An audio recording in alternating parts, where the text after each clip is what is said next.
चलिए बेटा, फिर आज हम लोग कूलम्ब्स लॉ पे ही आगे प्रॉब्लम्स करते हैं। ठीक है, तो जो अगला प्रॉब्लम मैं ले रहा हूं वो भी आपका ये रूडोल्फ का ही है। ठीक है, ये क्वेश्चन आपकी स्क्रीन में शो रहा होगा, देख लीजिएगा। यहां पर क्या है कि एक रिंग दी हुई है। ठीक है, एक रिंग दी हुई है, इसकी रेडियस कितनी है, कैपिटल आर के बराबर। ठीक है, और इस रिंग पे जो भी चार्ज का डिस्ट्रीब्यूशन किया गया है यूनिफॉर्मली जो है वो आपका स्मॉल क्यू के बराबर किया गया है। ठीक है, और एक चार्ज को इस रिंग के सेंटर पे रखा गया है, क्यू नॉट। एक चार्ज क्यू नॉट को इसके सेंटर पे रखा गया है। ठीक है, अब यार जो ये क्यू चार्ज है और ये क्यू नॉट है, इनके बीच क्या लगेगा, रिपल्सिव फोर्स लगेगा। ठीक है, इस रिपल्सिव फोर्स के कारण जो है क्या होगा कि ये जो है, जो रिंग है ये बाहर की तरफ फैलने की कोशिश करेगी। ठीक है, ये रिंग जो है बाहर की तरफ फैलने की कोशिश करेगी, पर इसके अंदर तो रिजिडिटी होती है। ठीक है, रिंग के अंदर रिजिडिटी होती है। तो अब इस रिंग के अंदर क्या होगा कि उस रिजिडिटी के कारण इसके अंदर एक टेंशन डेवलप हो जाएगा। ठीक है, जो इसको बाहर की तरफ जाने से रोकेगा, और वो जो टेंशन होगा ना वो इस रिंग की सर्कमफ्रेंस के अलोंग होगा। मतलब अगर आप इस पॉइंट पे टेंशन देखोगे तो इधर होगा, इधर होगा, यहाँ पर ऐसे ऐसे, मतलब जो भी इसके अंदर टेंशन होगा वो इसकी सर्कमफ्रेंस के अलोंग होगा। ठीक है, और ये टेंशन क्या होगा, किसकी लेंथ बढ़ने से ये इसको रोकेगा। ठीक है, तो यहां पर यही पूछा है कि जब मैं इसके सेंटर पे क्यू नॉट चार्ज रख देता हूं तो इस रिंग की अंदर जो भी आपका फोर्स है उसमें कितने का इंक्रीमेंट हो जाता है। ठीक है, तो चलिए इसको करते हैं। तो देखिए, जनरली लोग इसमें गड़बड़ क्या कर देते हैं, ऐसे क्वेश्चन में जब भी ऐसी प्रॉब्लम आती है तो जनरली लोग ये दिमाग लगाते हैं कि इसको सीधा हम लोग कर देंगे, सीधा कूलम्ब्स लॉ लगा देंगे, 4 पाई एप्सिलॉन नॉट और Q not upon R square, ऐसा सीधे कर दे, क्योंकि पूरा चार्ज आर डिस्टेंस पे रखा हुआ है, क्यू नॉट यहाँ पे रखा है, और लगा देंगे, हमारा आंसर आ जाएगा। जबकि ये क्या है, ये आपका गलत है। ठीक है, ये इसलिए गलत है क्योंकि अगर ये जो क्यू है आपका पूरा इस पे डिस्ट्रीब्यूटेड है, अगर ये डिस्ट्रीब्यूटेड ना होकर के यहाँ पर किसी एक पॉइंट पे रखा होता तब तो ये बात सही थी। ठीक है, लेकिन यहाँ पर चूंकि ये क्यू का चार्ज, ये क्यू चार्ज जो है डिस्ट्रीब्यूट किया गया है पूरा सर्कमफ्रेंस के लॉन्ग, तो वहां पर ये चार्ज कोई पॉइंट चार्ज नहीं है जो मैं डायरेक्ट लगा सकूंगी। और पहले बता चुका हूं, ये तभी लगा पाओगे ऐसे जब आपका चार्ज कैसा होगा, दोनों चार्ज कैसे होंगे, पॉइंट चार्ज होंगे। ठीक है, तो ये तो यहाँ पे नहीं लगने वाला है, तो फिर करें कैसे, तो फिर इसको हम लोग करें कैसे, तो देखते हैं इसको।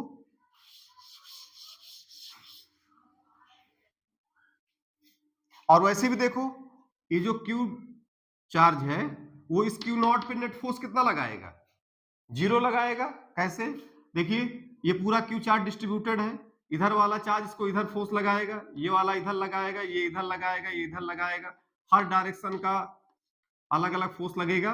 तो आप देखोगे इस क्यू चार्ज के कारण जो है इस क्यू नॉट पे लगने वाला नेट फोर्स क्या होगा, 0 होगा।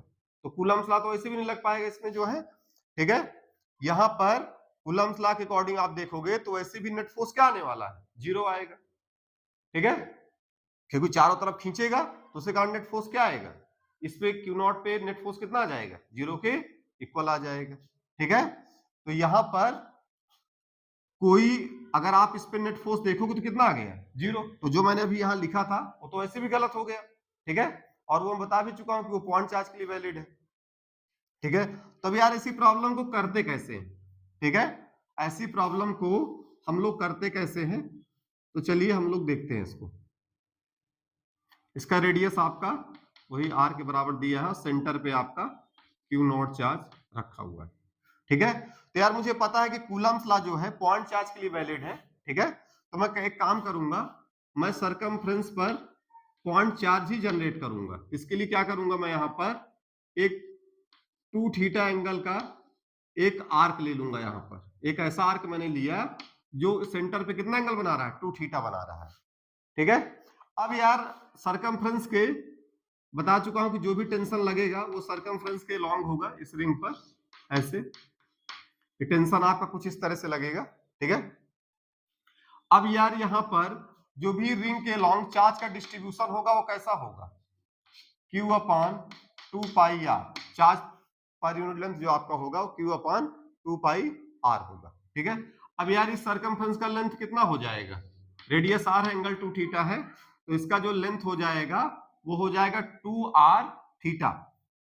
सर्कमफ्रेंस का इसका लेंथ कितना होगा, ये 2 आर थीटा, और चार्ज पर यूनिट लेंथ ये दिया हुआ है, तो इस सर्कमफ्रेंस पे चार्ज कितना आ जाएगा, डेल्टा क्यू, जिसका वैल्यू हो जाएगा लेमडा इंटू 2 आर थीटा।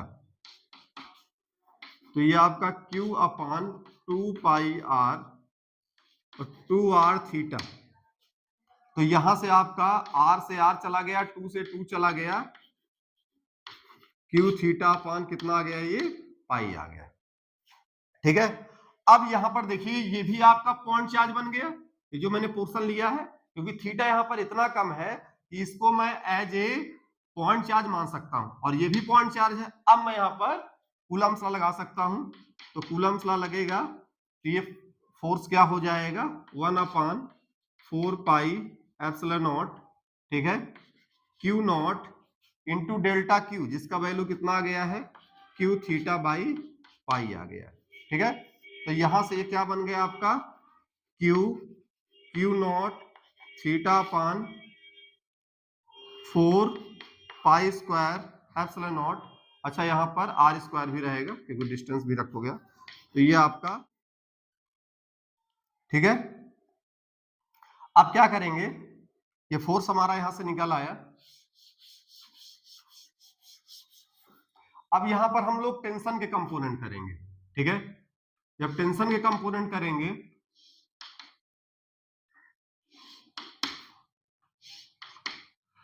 तो यार ये एंगल थीटा है, तो ये भी थीटा जाएगा, ये एंगल जो है 90 माइनस थीटा हो जाएगा, तो ये एंगल थीटा हो जाएगा, वैसे सेम एंगल इधर ये भी थीटा हो जाएगा। तो टी के कंपोनेंट करोगे तो इधर आपका टी कॉस थीटा आ जाएगा, और इधर भी आपका टी कॉस थीटा आएगा, और नीचे की तरफ भी आपका टी साइन थीटा, और इधर भी टी साइन थीटा। ठीक है, तो टोटल फोर्स, नेट फोर्स कितना आ गया, 2t साइन थीटा आ गया, क्योंकि टी कॉस थीटा तो कैंसिल हो जाएंगे, अपोजिट डायरेक्शन में है।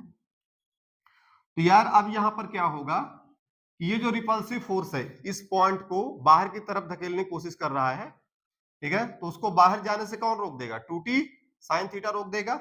इसका मतलब एफ नेट किसके बराबर हो जाएगा, एफ के इक्वल हो जाएगा। ठीक है, तो चलिए इसको बराबर पुट करते हैं, तो 2t sine theta equal to ये आपका होगा Q not theta upon 4 pi square epsilon not R. ठीक है, अब देखिए मैं बात बता चुका हूं कि थीटा यहां पर काफी कम है, थीटा की वैल्यू काफी छोटी है, तो जब थीटा काफी कम होता है तो आप साइन थीटा को एज ए क्या रख सकते हो, थीटा। तो ये आपका हो जाएगा 2t theta equal to Q not theta upon 4 pi square epsilon not R. तो यहां से थीटा कट गया, और t इक्वल टू आपका आ गया Q not upon 8 pi square epsilon not R square. ठीक है, ये आर स्क्वायर है, इसको आर स्क्वायर कर लीजिएगा, तो ये आपका यहां से आ गया जो है। ठीक है, ये हमारा जो है क्या हो गया, फाइनल आंसर हो गया, इसको नोट कर लीजिएगा। ठीक है, काफी अच्छी प्रॉब्लम है। तो यहां पर t equal to Q not 8 pi square epsilon not R square आपका आ गया। ठीक है, इसको नोट कर लीजिए। अच्छा यहां पर देखिए टेंशन तो आ गया, इसमें क्वेश्चन में मान लीजिए टेंशन तो पूछता ही है, कभी कभी ये पूछ लेता है कि इस टेंशन के कारण इस रिंग की रेडियस में कुछ ना कुछ चेंज आएगा, क्योंकि बाहर की तरफ जाने की कोशिश करेगी, भले बहुत माइनर चेंज होगा पर कुछ चेंज तो आएगा ना। ठीक है, तो वो चेंज क्या निकलेगा, ठीक है, तो उसके लिए कुछ इंफॉर्मेशन दे देगा कि इस वायर का, जिससे रिंग बनी हुई है, इसका एंग मॉडुलस y दिया हुआ है। ठीक है, और इस वायर का जो एरिया ऑफ क्रॉस सेक्शन है वो कैपिटल A के बराबर है। ठीक है, जब इंक्रीमेंट इन रेडियस पूछेगा इस रिंग की, मतलब आर में, इस कैपिटल आर में कितने का चेंज आया, तो उसको निकालने के लिए आपको फिर वो यंग मॉडुलस और इस वायर का एरिया ऑफ क्रॉस सेक्शन जरूर देगा, तो वो मैंने दे दिया है यहाँ पर। तो यार उसके लिए कुछ नहीं करना है, सीधा आपको लगा देना है y equal to stress upon strain, ठीक है। तो स्ट्रेस आपका क्या हो जाएगा, T बाई ए, ठीक है, अपान, मान लो इसका सरकमफ्रेंस s है और उसमें चेंज आया डेल्टा s का, तो डेल्टा s अपान क्या हो जाएगा, s आ जाएगा, क्योंकि स्ट्रेन में क्या लोगे, इस टोटल लेंथ में चेंज अपान टोटल लेंथ, सरकमफ्रेंस का लेंथ s मान लिया और उसमें जो चेंज आया डेल्टा s का, तो ये आपका यहां से ये आ गया, ठीक है। अब आप तो कहोगे कि सर यहां तो रेडियस का चेंज निकालना है, ये तो आपका ये लिखा हुआ है। तो यार अभी इसको देखेंगे क्या करेंगे। देखिए सरकमफ्रेंस क्या होगा, 2 पाई r के इक्वल होगा। यार यहाँ पे लॉग लेंगे, लॉग s इक्वल टू हो जाएगा log 2 pi plus log r। अब इसको डिफरेंशिएट कर देंगे, इसका तो 0 हो जाएगा, कांस्टेंट है, और ये dr अपान r। अब इसको ये भी लिख सकते हो delta s upon s equal to delta r upon r। देखिए डेल्टा s अपान s का value delta r upon capital R के बराबर आ गया, ठीक है। इसको नोट करिए।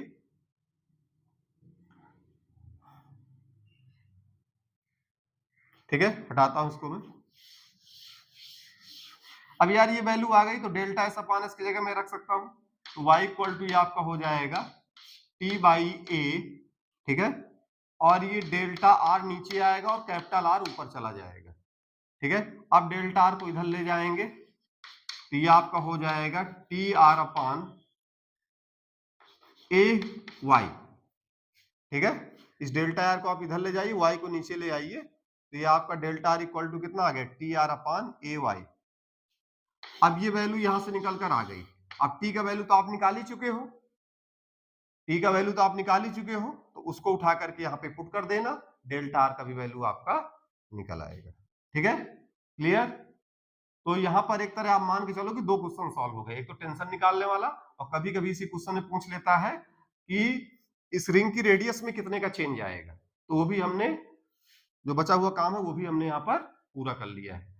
यहाँ के क्वेश्चन में केवल टी ही पूछा था, ठीक है ना, लेकिन मैंने एक एक्स्ट्रा पार्ट भी निकाल दिया, क्योंकि मान ली कभी क्वेश्चन आपको रेडियस पे भी चेंज दे दे, तो आपको इसका अगला स्टेप भी पता होना चाहिए कि हमें क्या करना है, ठीक है, नोट कर लीजिए इसको।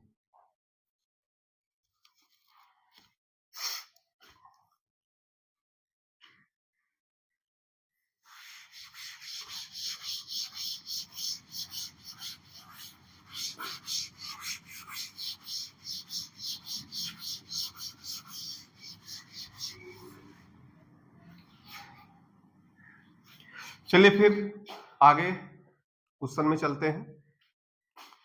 यार अगले क्वेश्चन में क्या है कि ये यहां पर क्वेश्चन आपके स्क्रीन में शो हो रहा होगा, यहां पर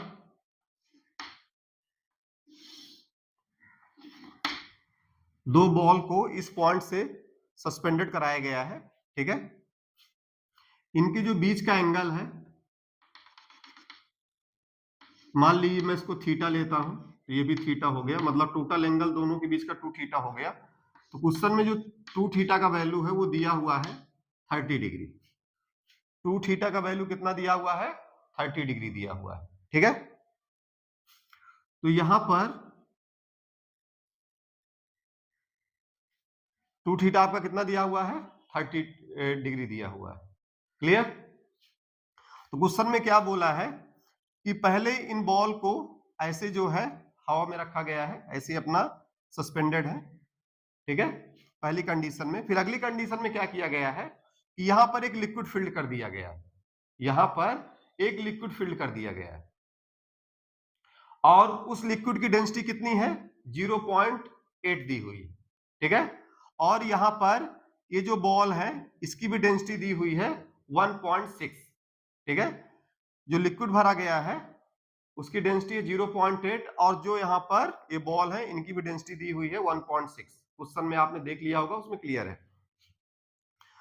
तो यहां पर पूछा है कि जब मैं लिक्विड भर देता हूं उसके बाद भी जो एंगल है आपका 30 डिग्री दिया हुआ है ना, इसमें किसी भी तरह का कोई चेंज नहीं आता है। ठीक है, तो इस कंडीशन को लेकर के मुझे बताना है कि जो भी लिक्विड मैंने यहां फिल्ड किया है उसका डाइलेक्ट्रिक कांस्टेंट क्या होगा। ठीक है, चलिए करते हैं इसको। तो चलिए पहली कंडीशन देखते हैं, जब लिक्विड यहाँ पे फिल्ड नहीं है तो यार उस केस में क्या होगा कि मान लूंगा कि यहाँ पे टेंशन कितना है, टी है, इसका यार वेट mg नीचे वर्क करेगा। अब यहाँ पे ये थीटा, तो ये भी थीटा हो जाएगा। अब इसके कंपोनेंट कर लेंगे, ये कंपोनेंट हो जाएगा टी कॉस थीटा, और इधर आपका आ जाएगा टी साइन थीटा आ जाएगा। ठीक है, अब यहाँ पर इक्वेशन बनाएंगे तो टी कॉस थीटा आपका हो जाएगा यहाँ पर, वो आपका क्या होगा, mg के बराबर हो जाएगा। ठीक है, और जो टी साइन थीटा होगा वो आपका हो जाएगा, मान लीजिए इनमें चार्ज क्यू है, इस पे भी चार्ज क्यू है। ठीक है, तो वो आपका हो जाएगा K Q square upon x square. मैं यहाँ पर इस सेपरेशन को एक्स ले लेता हूँ, दोनों के बीच का जो सेपरेशन है वो मैं एक्स ले लेता हूँ। ये आपका यहाँ से आ गया। अब यार इसको, ये क्वेश्चन मान ली 1 है और ये 2 है, तो 2 अपान 1 कर दो, डिवाइड कर दो, तो यहाँ से आप देखोगे जो tan थीटा है उसका वैल्यू आ जाएगा K Q square X square M G. ये क्वेश्चन 3 आ गई। ठीक है, ये क्वेश्चन क्या आ गई, 3 आ गई। यहां तक नोट करिए, क्योंकि डायग्राम मुझे थोड़ा सा चेंज करना पड़ेगा अगली सिचुएशन के लिए। इतना नोट कर लीजिए, फिर अगले कंडीशन पे चलते हैं। ये क्वेश्चन आपने देख लिया, tan theta equal to K Q square, ये आपका आ गया। अब क्या होगा यहां पर,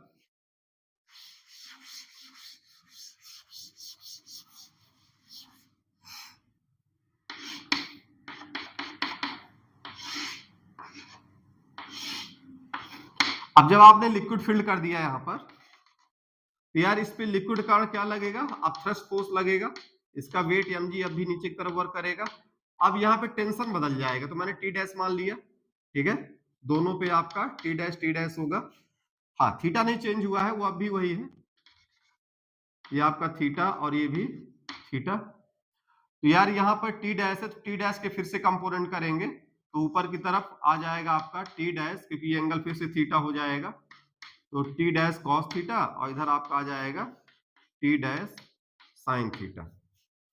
तो फिर से वही फोर्स बैलेंस कराएंगे, तो T dash cos theta plus up equal to M G. ठीक है, और जो टी डैश साइन थीटा का वैल्यू रहेगा वो आपका अब हो जाएगा K Q square upon x square K not. Dielectric constant आपका नीचे आता है, मैंने मान लिया कि जो भी लिक्विड फील्ड है उसका डाइलेक्ट्रिक कांस्टेंट कितना है, के नॉट है। ठीक है, अब एक काम करेंगे, इस वाली इक्वेशन में थोड़ा चेंज कर लेते हैं, T dash cos theta equal to, इसको मैं लिख लूंगा M G minus F up.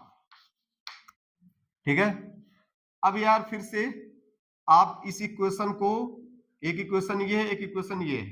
ठीक है, फिर से इस इक्वेशन को इससे डिवाइड कर दीजिए, तो फिर से आपका आ जाएगा ये tan theta equal to K Q square upon x square K not, और आपका आ जाएगा M G minus F up. ये आ गया, ये इक्वेशन हो गई आपकी 4, ये इक्वेशन 3 और इक्वेशन 4। ठीक है, इतना नोट करिए, इतना नोट कर लीजिए।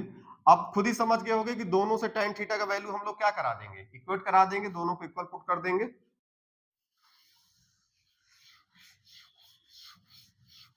तो यार जब इन दोनों वैल्यू को मैं यहां पर इक्वेट कराऊंगा, तो ये आपका हो जाएगा K Q square upon x square M G equal to, ये आपका होगा K Q square upon x square K naught M G minus F up.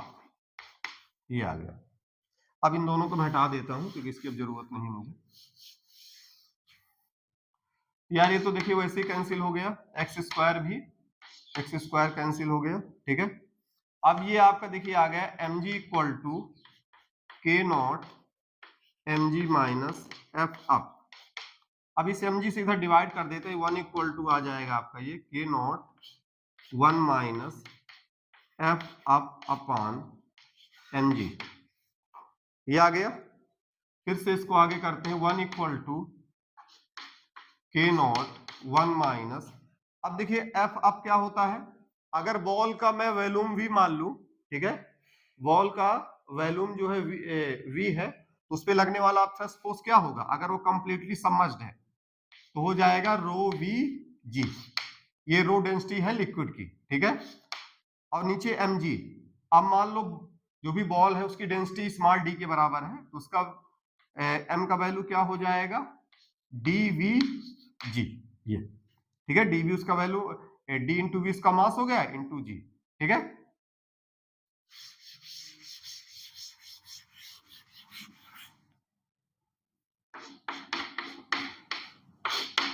अब यहां से देखिए vg कट गया, 1 माइनस रो बाई डी, रो का वैल्यू कितना दिया हुआ 0.8 दिया है, ये 1.6 है। अब आगे आप खुद ही समझ गए होंगे, 1 माइनस 1/2, ठीक है, जो कि आपका आ जाएगा k नॉट बाई 2, ठीक है, यहां से आ जाएगा k not by 2 equal to 1, तो k नॉट का वैल्यू कितना आ गया, वो 2 के इक्वल आ गया, ठीक है। चलिए फिर आगे अगली प्रॉब्लम देखते हैं। प्रॉब्लम आपकी स्क्रीन पे शो रही होगी।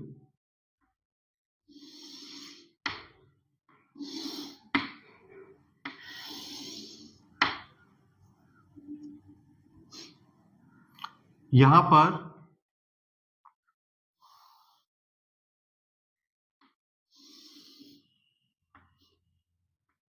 ये एक राइट एंगल ट्रायंगल दिया हुआ है, ठीक है, ये एंगल यहां पर 30 डिग्री दिया हुआ है, ये 60 डिग्री है, और ये आपका 90 डिग्री दिया हुआ है, ठीक है। यहां पर दो वीड हैं जो इस पे स्लाइड कर रही हैं, और एक स्ट्रिंग से, इसकी लेंथ L है, उससे जो है कनेक्टेड है, ठीक है। इनमें चार्ज Q1 Q2 दिया हुआ है, इस पे Q1 है, उस पे Q2 चार्ज दिया हुआ है, ठीक है। तो यार यहां पर ये दोनों जो है आपकी इक्विलिब्रियम पर है यहाँ पर, ठीक है, वो ना ऊपर जा रही है ना नीचे जा रही हैं, यहाँ पर वो रेस्ट पर है, तो ऑब्वियस सी बात है कि वो इक्विलिब्रियम पर होंगी तभी रेस्ट पर है, ठीक है। तो उस कंडीशन में इस एंगल को पूछा है कि एंगल कितना है, तो मैंने मान लिया एंगल मेरा कितना है, अल्फा है, ठीक है। तो चलिए इसको करते हैं।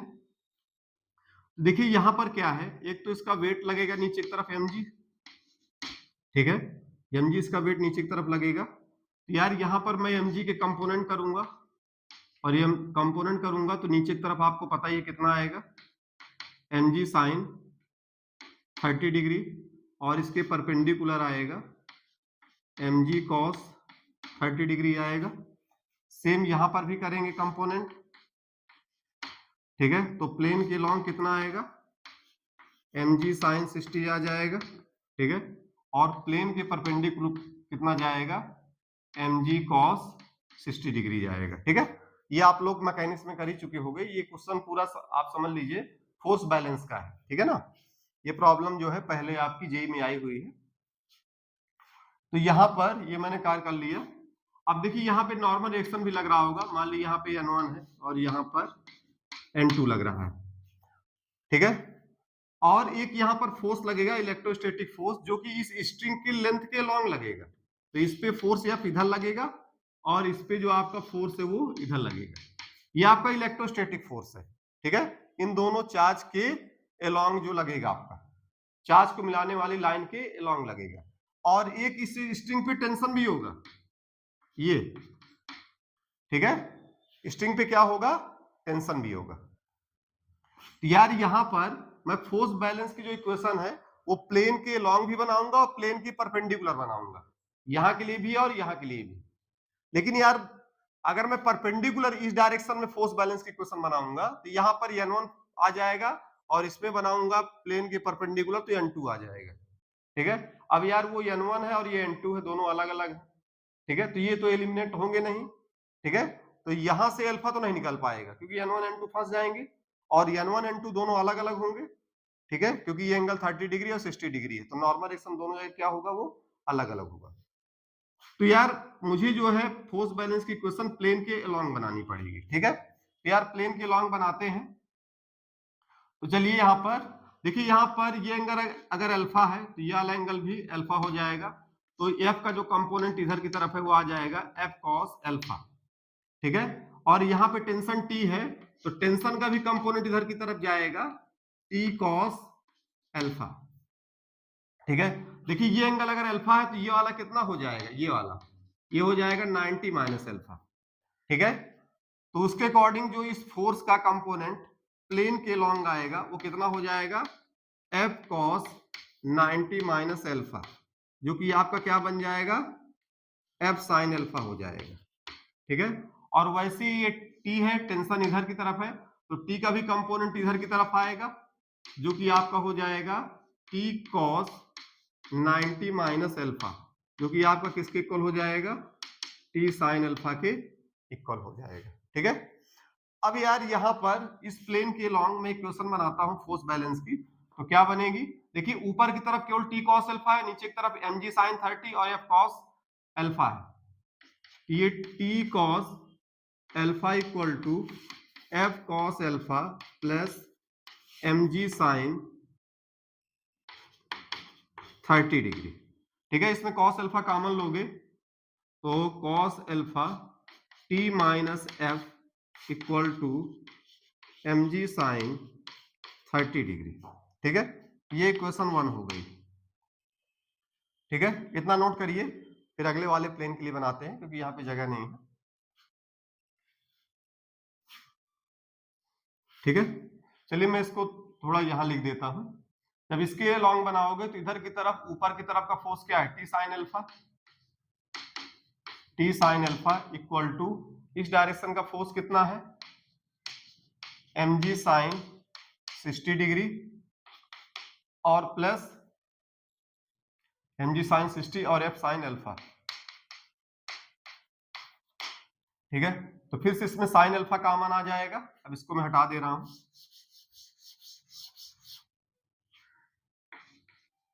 इसमें साइन अल्फा कॉमन आएगा तो ये बन जाएगा T minus F equal to M G sine 60, ये इक्वेशन हो गई 2। अब एक काम करो 2/1 कर दो, 2 को 1 से डिवाइड कर दो, यार जब इसको डिवाइड करोगे तो टी माइनस एफ यहां पर भी है, टी माइनस एफ यहां पर भी है, कट जाएगा और आपका आ जाएगा tan अल्फा, और tan अल्फा कितना आपका होगा यहाँ पर, अच्छा एम जी भी कट जाएगा दोनों से और आ जाएगा साइन 60 अपान साइन 30, ठीक है, साइन 60 अपान साइन 30 डिग्री आ जाएगा, ठीक है।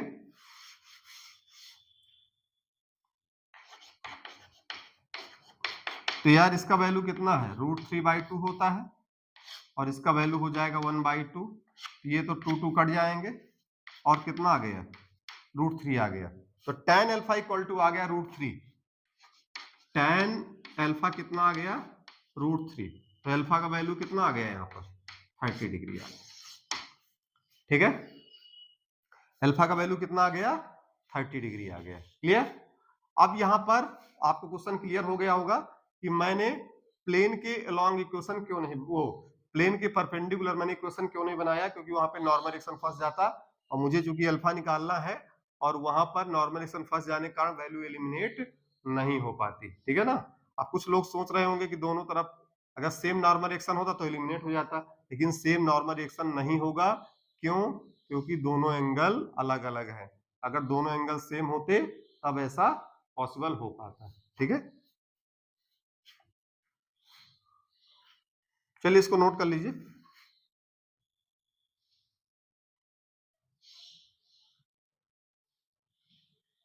चलिए फिर और आगे देखते हैं।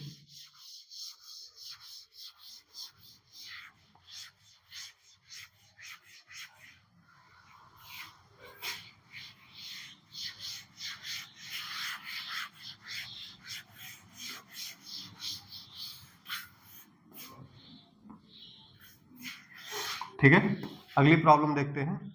यार यहां पर इस प्रॉब्लम को मैं दो तरह सॉल्व करने वाला हूं। ये दो मेटेलिक स्फीयर है, ठीक है, दोनों पे कुछ चार्ज दिया हुआ है, दोनों मेटेलिक स्फीयर है और दोनों पे कुछ चार्ज दिया हुआ है, ठीक है। और यहां पर मान लीजिए इस पे चार्ज Q1 है और इस पे चार्ज Q2 है, ठीक है। अब यार मैंने यहां पर इस वाली, ये इसका सेंटर O है, ठीक है, सेंटर से कुछ डिस्टेंस पे मैंने यहां पर एक चार्ज रख दिया है Q के बराबर, ठीक है। यहां पर ये एक पॉइंट चार्ज Q रखा हुआ है, ठीक है। ये एक मेटेलिक स्फीयर है जिसपे चार्ज Q1 है, यहाँ पर एक मेटेलिक स्फीयर Q2 है, ठीक है, जिसपे चार्ज Q2 मैंने दिया हुआ है, ठीक है। और मैंने इसके सेंटर से कुछ डिस्टेंस पे Q चार्ज रखा हुआ है। तो मुझे बताना है कि इस Q चार्ज पर यहां पर कितना फोर्स लग रहा होगा, ठीक है। यहां पर इस Q चार्ज पर कितना फोर्स लग रहा होगा, क्लियर। तो यार ये दोनों मेटेलिक स्फीयर है और मुझे ये बात पता है कि मेटेलिक स्फीयर के अंदर जो भी ये मेटेलिक स्फीयर है, ठीक है, उसके अंदर क्या होता है, नेट फील्ड हमेशा क्या होगी, जीरो होगी, ठीक है। इस Q1 के कारण जो है नेट फील्ड क्या होगी, जीरो होगी, ठीक है। और इस Q2 के कारण इसके अंदर भी फील्ड क्या होगी, जीरो होगी, ठीक है। लेकिन यहां पर चूंकि दोनों मेटेलिक स्फीयर हैं, ठीक है, तो यहां पर इस Q2 के कारण इसके अंदर भी फील्ड क्या होगी, नेट फील्ड क्या होगी, ठीक है। इस Q2 के कारण भी यहां पर अगर आप देखोगे नेट फील्ड क्या होगी, वो भी जीरो के इक्वल होगी, ठीक है। तो जो Q चार्ज यहां पे रखा हुआ है उस पे लगने वाला जो नेट फोर्स है वो क्या हो जाएगा, जीरो हो जाएगा, ठीक है। अब एक्चुअल में होता क्या है इसको अच्छे से समझते हैं पहले। देखिए एक्चुअल में होता क्या है कि ये जो Q2 है, ठीक है, वो अपनी फील्ड यहां पे बनाएगा, ये जो Q2 चार्ज है ये अपनी फील्ड यहां पर बनाएगा और इस डायरेक्शन में बनाएगा, ठीक है। ये अपनी फील्ड इस पॉइंट चार्ज पर अपनी फील्ड बनाएगा किस डायरेक्शन पर, इस डायरेक्शन पर, ठीक है। पर उसी टाइम पर इसके अंदर चार्ज इंड्यूस्ड हो जाएगा, जो चार्ज का डिस्ट्रीब्यूशन इसके अंदर चेंज होगा, वो डिस्ट्रीब्यूशन इसलिए चेंज होता है क्योंकि इसके कारण इस पे चार्ज इंड्यूस होगा और वो जो इंड्यूस चार्ज है वो अपनी खुद की फील्ड बनाएगा किस डायरेक्शन में, इस डायरेक्शन में, और इसकी फील्ड होगी इस डायरेक्शन में, ठीक है। और इस पे जो चार्ज है खुद का जो एक्सटर्नल चार्ज है उसके कारण इसके अंदर फील्ड जीरो होगी, लेकिन जो इस पे चार्ज इंड्यूस्ड होगा उसके कारण फील्ड किधर होगी, इस डायरेक्शन में, ठीक है। और इसके कारण इस पे फील्ड किधर होगी, इस डायरेक्शन में। तो ये इंड्यूस चार्ज कारण फील्ड और इसके कारण फील्ड वो दोनों मैग्नीट्यूड में इक्वल एंड मैग्नीट्यूड में दोनों क्या होंगे, इक्वल होंगे। तो नेट फील्ड यहां पर क्या आ जाएगी, जीरो आ जाएगी, ठीक है। इसके का Q1 का तो जीरो है ही है, प्लस यहां पर इसके कारण भी क्या बन गया, जीरो, ठीक है। अब वो केवल इसके कारण नहीं बना, इन दोनों के कॉम्बिनेशन से, मतलब कॉम्बिनेशन किसका, इस Q2 की फील्ड और प्लस जो इसमें चार्ज इंड्यूस हुआ है उसकी फील्ड, उन दोनों के कॉम्बिनेशन से यहां पे नेट फील्ड फिर से क्या आ गई, जीरो आ गई। तो उसके कारण इस Q पर जब नेट फील्ड जीरो हो गई तो इस पे लगने वाला नेट फोर्स भी क्या हो जाएगा, जीरो हो जाएगा। देखिए दोनों बातों में अंतर है, ठीक है। इस पे लगने वाला नेट फोर्स जीरो है। अगर कोई पूछे कि इसके कारण कुछ इसमें फोर्स लग रहा है क्या, हाँ लग रहा है, ठीक है, वो फोर्स लग रहा है। और एक फोर्स जो इस पे चार्ज इंड्यूस हुआ है उसके कारण भी लग रहा है, पर किधर लग रहा है, इधर लग रहा है। अब वो दोनों फोर्स क्या है, इक्वल एंड अपोजिट है, तो इसलिए नेट फोर्स क्या हो जाएगा इस पे लगने वाला, जीरो हो जाएगा। और Q1 के कारण तो जीरो है ही है क्योंकि उसके कारण फील्ड अंदर क्या होती है, जीरो होती है, ठीक है। तो ध्यान दीजिएगा, लेकिन ये होने कैसे चाहिए, मेटेलिक स्फीयर होना चाहिए, ये जरूर ध्यान दीजिएगा, दोनों कंडक्टिंग स्फीयर होना चाहिए तभी ऐसा पॉसिबल है। ये बहुत ज्यादा प्रॉब्लम होती है बच्चों को ऐसे क्वेश्चन में, ठीक है ना, वो समझ ही नहीं पाते हैं कि ऐसे क्वेश्चन को हम लोग कैसे सॉल्व करेंगे, ठीक है ना। ठीक है, तो इस पे लगने वाला जो है नेट फोर्स क्या होगा, वो आपका जीरो होगा, ठीक है। अब अभी मैंने कंडक्टिंग लिया था, अब इनका नेचर जो है ठीक है, तो इस पे लगने वाला नेट फोर्स क्या हो गया, 0 हो गया। ठीक है, अब चलिए इन्हीं को नॉन कंडक्टिंग नेचर का लेते हैं, तब क्या फर्क पड़ेगा। मान लेते हैं कि ये दोनों स्फीयर अब कैसे हो गए, नॉन कंडक्टिंग। अब नॉन कंडक्टिंग का मतलब इनके अंदर चार्ज चल फिर नहीं सकता है। ठीक है, इनके अंदर चार्ज जो है वो अब चल फिर नहीं सकता। अब यहां पर क्यू चार्ज रखा हुआ है। ठीक है, अब इसका सेंटर ये है, इसके सेंटर से ये x डिस्टेंस पे रखा हुआ है चार्ज q। इस पे चार्ज कितना है q2, इस पे चार्ज है q1, और ये दोनों जो स्फीयर है वो कैसे हैं, नॉन कंडक्टिंग, मतलब इनके अंदर चार्ज चल फिर नहीं सकता और ना ही इनमें कोई भी इंडक्शन हो सकता किसी कारण।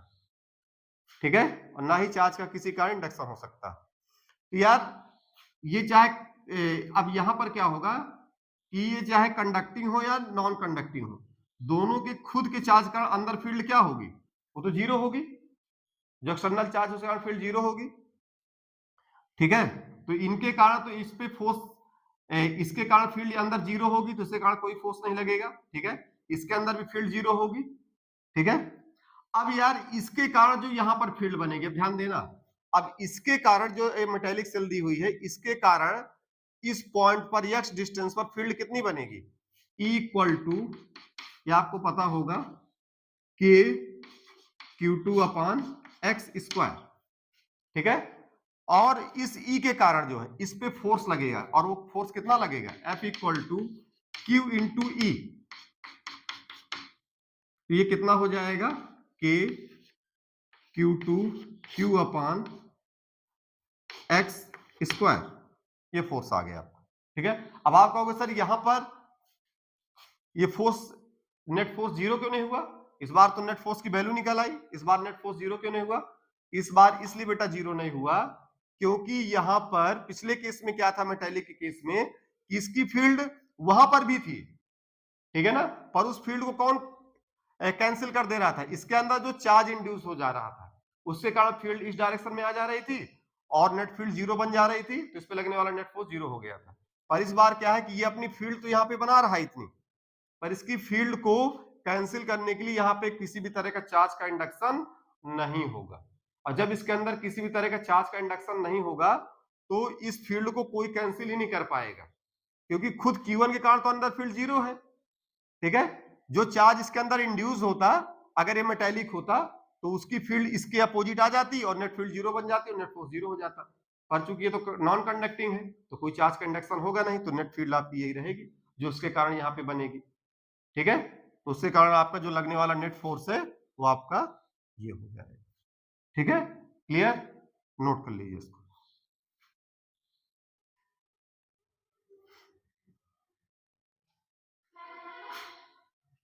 इसको अच्छे से नोट कर लीजिए, मैक्सिमम बच्चों को इसी में बहुत ज्यादा कंफ्यूजन रहता है। ठीक है ना, कि ये सब मेटेलिक और नॉन मेटेलिक के केस में ऐसा कैसे हो जाता है। ठीक है, अच्छे समझ लीजिए इसको और नोट कर लीजिए।